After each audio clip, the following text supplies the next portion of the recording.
K2 campus में आपका सभी का स्वागत है।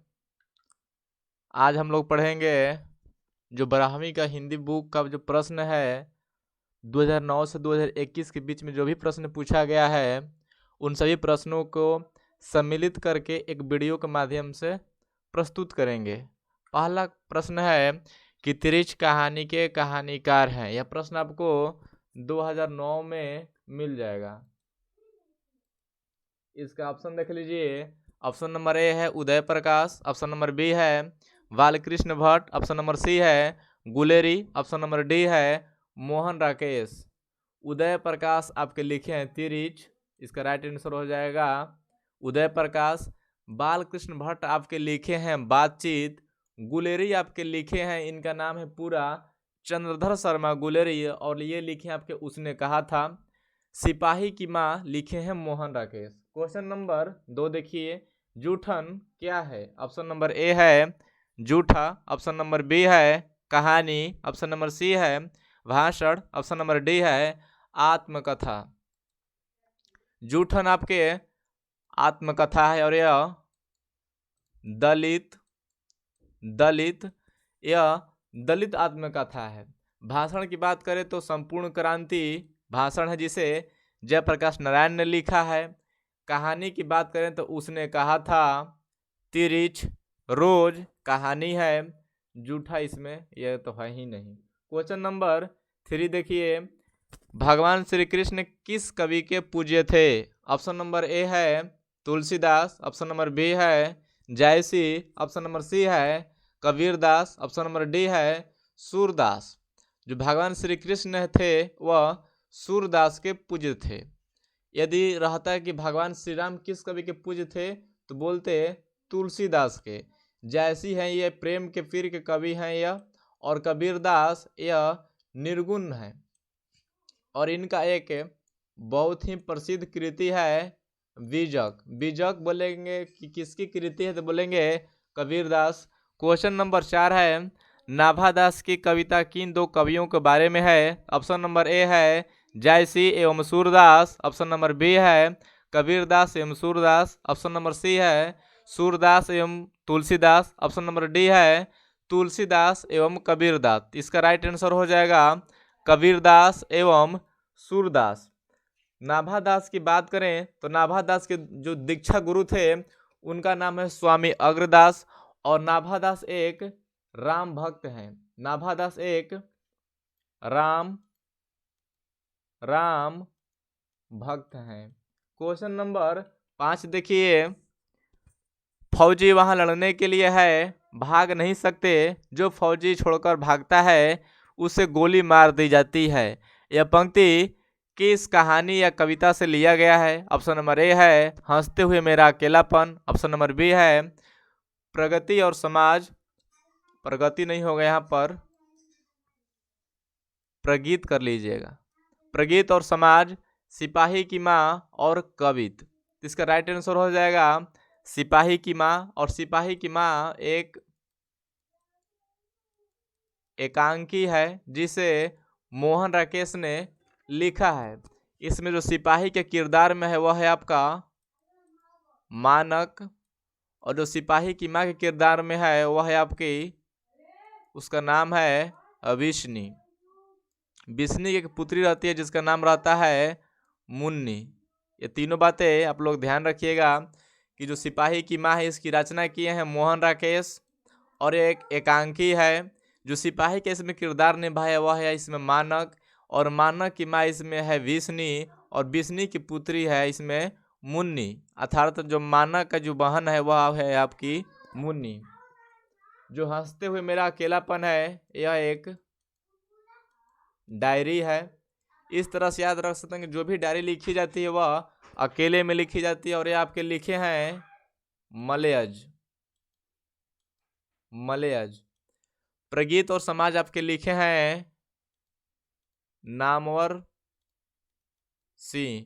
प्रगीत और समाज लिखे हैं नामवर सिंह, और प्रगीत और समाज एक निबंध है। क्वेश्चन नंबर 6 देखिए, अर्धनारीश्वर शीर्षक पाठ के लेखक कौन है? ऑप्शन नंबर ए है Ramchandra Shukla, option number B है दिनकर जी जिसे रामधारी से दिनकर कहते हैं, ऑप्शन नंबर सी है जगदीश चंद्र माथुर। ऑप्शन नंबर डी है जयप्रकाश नारायण।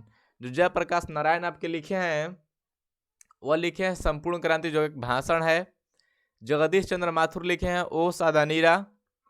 दिनकर जी लिखे हैं अर्धनारीश्वर। इसका राइट हो जाएगा answer Ardhanarishvara.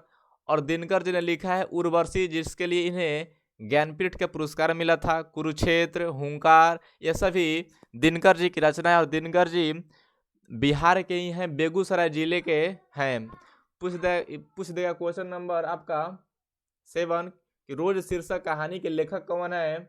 Option number A है Mohan Rakesh. Option number B है Uday Prakash. Option number C है अज्ञेय। ऑप्शन नंबर डी है ज्ञानेंद्र पति। जो ज्ञानेंद्र पति आपके लिखे हैं गांव का घर, इनका जन्म हुआ था 1950 में। पूछ दिया कि किस राज्य से संबंधित हैं, तो बोलेंगे झारखंड से, ये आपके संबंधित हैं। और इसका राइट आंसर हो जाएगा अज्ञेय। और अज्ञेय का पूरा नाम है सच्चिदानंद हीरानंद वात्स्यायन अज्ञेय। क्वेश्चन नंबर 8 देखिए, प्यारे नन्हे बेटे को जो उसके कवि कौन है। ऑप्शन नंबर ए है रघुवीर सहाय। ऑप्शन नंबर बी है Vinod Kumar Shukla. Option number C है Ashok Vajpayee. Option number D है नाभा दास। इसका राइट आंसर हो जाएगा विनोद कुमार शुक्ल। रघुवीर सहाय जो लिखे हैं ये लिखे हैं आपको अधिनायक। अशोक वाजपेयी लिखे हैं आपके हार जीत। यह प्रश्न पूछ सकता है कि हार जीत कहाँ से लिया गया है, तो बोलेंगे कहीं नहीं वहीं से लिया गया है। अशोक वाजपेयी की जो कृति है वह है आपका हार जीत। हार जीत कहाँ से लिया गया है, कहीं नहीं वहीं से लिया गया है। और आपके नाभादास लिखे हैं छपय। नाभादास आपके लिखे हैं छपय। और यह राम भक्त हैं। भक्तमाल, अष्टयाम, ये सभी की जो कृति है यह नाभादास की है। क्वेश्चन नंबर 9 देखिए कि पुत्र वियोग कविता के कवि कौन है। ऑप्शन नंबर ए है Subhadra Kumari Chauhan. Option number B है सूरदास। ऑप्शन नंबर सी है Bhagat Singh. Option number D है बालकृष्ण भट्ट। इसका आपका राइट आंसर हो जाएगा सुभद्रा कुमारी चौहान। सूरदास ये लिखे हैं आपके सूर सागर, और ये कृष्ण जी के पूज्य हैं। भगत सिंह की बात करें तो एक लेख और पत्र, ये भगत सिंह लिखे हैं। बालकृष्ण भट्ट किस युग के पूछ देगा, तो बोलेंगे भारतेंदु युग। भारतेंदु के हैं ये आपके बालकृष्ण भट्ट। क्वेश्चन नंबर 10 देखिए, नामवर सिंह द्वारा लिखित यहाँ पर प्रगीत कर लीजिए, प्रगीत और समाज क्या है। ऑप्शन नंबर ए है कहानी। ऑप्शन नंबर बी है निबंध। ऑप्शन नंबर सी है एकांकी। ऑप्शन नंबर डी है आत्मकथा। जो प्रगीत और समाज है आपके निबंध है। कहानी इसमें रोज, उसने कहा था, तिरिच। एकांकी इसमें है सिपाही की माँ। और आत्मकथा इसमें है आपके जूठन। क्वेश्चन नंबर 11 देखिए, जायसी किस शाखा के कवि हैं। ऑप्शन नंबर ए है प्रेम मार्गी। ऑप्शन नंबर बी है कृष्ण मार्गी। ऑप्शन नंबर सी है राम मार्गी। ऑप्शन नंबर डी है ज्ञान मार्गी। जो जायसी हैं आपके यह एक प्रेम मार्गी हैं, इसलिए इनको हम लोग प्रेम के पीर के कवि भी बोलते हैं जायसी जी को। कृष्ण मार्गी आप बोल सकते हैं सूरदास को। राम मार्गी या राम के पथ पर चलने वाले हैं आपके तुलसीदास हैं, नाभादास हैं। क्वेश्चन नंबर 12 देखिए, प्रेमचंद किस काल के रचनाकार हैं। ऑप्शन नंबर ए है आदिकाल। ऑप्शन नंबर बी है भक्ति काल। ऑप्शन नंबर सी है रीतिकाल। ऑप्शन नंबर डी है आधुनिक काल। इसका राइट आंसर हो जाएगा आधुनिक काल। पूछ दिया कि बालकृष्ण भट्ट का जन्म किस काल में हुआ है, तो अभी बोल देंगे आधुनिक काल के वह कवि हैं। रीतिकाल का प्रश्न पूछ दिया कि रीतिकाल के जो हैं कवि कौन हैं, तो रीतिकाल के आपके कवि हैं कविभूषण या चिंतामणि घोष भी हैं। तो इसमें आपका प्रश्न जो पूछेगा वह पूछेगा केवल कविभूषण का। कविभूषण किस काल के कवि हैं, तो बोलेंगे रीतिकाल के। क्वेश्चन नंबर 13 है, संस्यात्मा किसकी रचना है। ऑप्शन नंबर ए है ज्ञानेंद्रपति, ऑप्शन नंबर बी है अज्ञेय, ऑप्शन नंबर सी है मलयज, ऑप्शन नंबर डी है अशोक वाजपेयी। संस्यात्मा जो है आपके ज्ञानेंद्रपति की रचना है। संस्यात्मा पर इन्हें साहित्य अकादमी अवार्ड भी मिला था। संस्यात्मा आपको 2004 में प्रकाशित हुई थी और इनको अवार्ड मिला था 2006 में। क्वेश्चन नंबर 14 देखिए, कलर की मौत किसकी रचना है? ऑप्शन नंबर ए है Henry Lopez, option number B है Guy de Maupassant, option number C है Antoine Chekhov, option number D है इनमें से कोई नहीं। कलर की जो मौत है ये आपके लिखे हैं एंटोइन चेखव, और ये आपके जो इंग्लिश का बुक है अ मैरिज प्रपोजल ये भी लिखे हैं एंटोइन चेखव। जो आपके गैडी मोपासा हैं ये आपके लिखे हैं रस्सी का टुकड़ा जो एक प्रतिपूर्ति है, और कलर की मौत भी एक प्रतिपूर्ति आपके बुक में 3 प्रतिपूर्ति है। और हेनरी जो लोपेज हैं यह लिखे हैं आपके पेशगी। जो आपके पेशगी है ये आपके लिखे हैं हेनरी लोपेज, रस्सी का जो टुकड़ा है वो आपके लिखे हैं गैडी मोपासा, कलर की मौत लिखे हैं एंटोइन चेखव। क्वेश्चन नंबर 15 देखिए, पेशगी क्या है? ऑप्शन नंबर ए है प्रतिपूर्ति, ऑप्शन नंबर बी है निबंध, ऑप्शन नंबर सी है कहानी, ऑप्शन नंबर डी है आत्मकथा। इसका राइट आंसर हो जाएगा प्रतिपूर्ति। बुक में आपके 3 है, पेशगी है, रस्सी का टुकड़ा है और कलर की मौत है। क्वेश्चन नंबर 16 देखिए, बाल कृष्ण भट्ट किस काल के रचनाकार हैं? ऑप्शन नंबर ए है आदिकाल, ऑप्शन नंबर बी है भक्ति काल, ऑप्शन नंबर सी है रीतिकाल और ऑप्शन नंबर डी है आधुनिक काल। बालकृष्ण भट्ट जो है आपके आधुनिक काल के कवि हैं, रीतिकाल के कवि भूषण है, भक्ति काल में आपके सूरदास तुलसीदास आ जाएंगे। क्वेश्चन नंबर 17 देखिए, उसने कहा था किस वर्ष की रचना है? ऑप्शन नंबर ए है 1915, ऑप्शन नंबर बी है 1920, ऑप्शन नंबर सी है 1922, ऑप्शन नंबर डी है 1925। इसका राइट आंसर हो जाएगा 1915। क्वेश्चन नंबर 18 देखिए, रोज कहानी में नायिका कौन है? ऑप्शन नंबर ए है मालती, ऑप्शन नंबर बी है कलावती, ऑप्शन नंबर सी है सुनीता, ऑप्शन नंबर डी है रागिनी। इसका राइट आंसर हो जाएगा मालती। यह भी प्रश्न पूछ सकता है कि मालती के पति के इसमें क्या नाम है, तो बोलेंगे महेश्वर। यह भी प्रश्न पूछ सकता है कि महेश्वर जो है वह पेशे से क्या है, तो बोलेंगे डॉक्टर। वह एक पेशे से डॉक्टर है। क्वेश्चन नंबर 19 देखिए, इनमें से कौन सी रचना जगदीश चंद्र माथुर की है? ऑप्शन नंबर ए है बातचीत, ऑप्शन नंबर बी है ओ सदानीरा, ऑप्शन नंबर सी है तिरिच और ऑप्शन नंबर डी है इनमें से कोई नहीं। बातचीत आपके लिखे हैं बालकृष्ण भट्ट। तिरिच जो है आपके लिखे हैं उदय प्रकाश जो मध्य प्रदेश के हैं। ओ सदानीरा ये आपके लिखे हैं जगदीश चंद्र माथुर। क्वेश्चन नंबर 20 देखिए, हंसते हुए मेरा अकेलापन किस विधा की रचना है? ऑप्शन नंबर ए है निबंध, ऑप्शन नंबर बी है डायरी, ऑप्शन नंबर सी है लघु कथा, ऑप्शन नंबर डी है नाटक। इसका राइट आंसर हो जाएगा डायरी। हंसते हुए मेरा अकेलापन एक डायरी है। याद रखने के लिए आप इस तरह से याद रख सकते हैं कि डायरी अकेला में लिखा जाता है। क्वेश्चन नंबर 21 देखिए, इनमें से प्रेम के पीर के कवि कौन है? ऑप्शन नंबर ए है जायसी, ऑप्शन नंबर बी है नाभादास, ऑप्शन नंबर सी है सूरदास, ऑप्शन नंबर डी है कबीरदास। प्रेम के पीर के बोलेंगे तो है आपके जायसी। यह भी प्रश्न पूछ सकता है। पद्मावत किनकी रचना है? वो भी आपकी जायसी जी का है। नाभादास के जो दीक्षा गुरु हैं वह आपके हैं अग्रदास।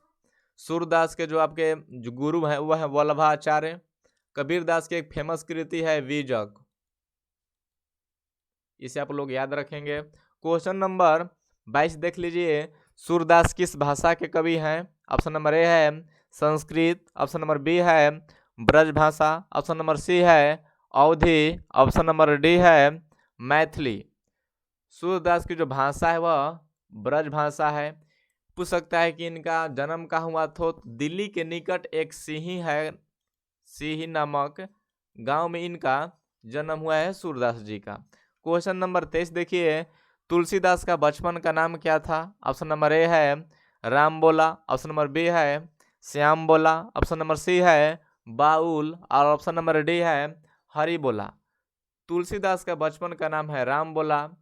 जो आपके बाउल दिख रहा है या जयप्रकाश जी का बचपन का नाम है बाउल, जयप्रकाश नारायण जी का। क्वेश्चन नंबर 24 देख लीजिए, नाभादास के दीक्षा गुरु कौन थे? ऑप्शन नंबर ए है नरहरिदास, ऑप्शन नंबर बी है स्वामी अग्रदास, ऑप्शन नंबर सी है वल्लभा आचार्य। नाभादास के आपके हैं स्वामी अग्रदास, वल्लभा आचार्य हैं आपके सूरदास जी का, और नरहरिदास ये है आपके तुलसीदास जी का दीक्षा गुरु। यदि पूछ देगा तुलसीदास के शिक्षा गुरु कौन थे तो बोलेंगे शेष सनातन। यदि पूछ देगा कि तुलसीदास के जो दीक्षा गुरु हैं वह कौन है तो बोलेंगे नरहरिदास।